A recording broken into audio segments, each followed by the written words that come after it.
Kahit sino walang karapatan kasing mag-damage sa isang imahe ng isang tao, ng ibang tao, or kahit kanino. Ni isa walang karapatan. Kahit pa may ginawang masama yung isang tao, walang may karapatang mamamahiya. Yun kasi ang concept ng libel directive. Na-damage ka. Na-damage ka sa pamamahiya. At talagang alam kung sino ka. Diba? Ibig sabihin mo ka. Kaya pangalan mo. Kaya pinost niya. That means identified ka talaga doon. Kasi isa sa mga elemento ng cyber libel is identity. Ibig sabihin, nakilala kung sino yung pinost niya. So, paano ka ba makilala ng mga pinost? Pwedeng pangalan mo o mukha mo.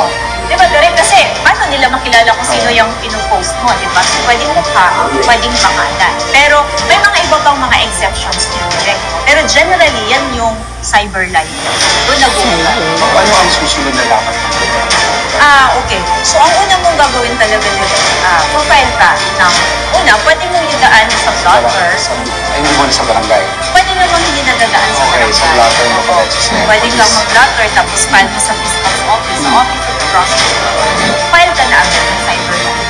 Ang cyber libel, pwede kasi yun kung saan mo nabasa ang post. Nasa ibang bansa ka direct, pero nabasa mo sa Pilipinas. Yung post na yun, pwede sa Pilipinas ka mag-file.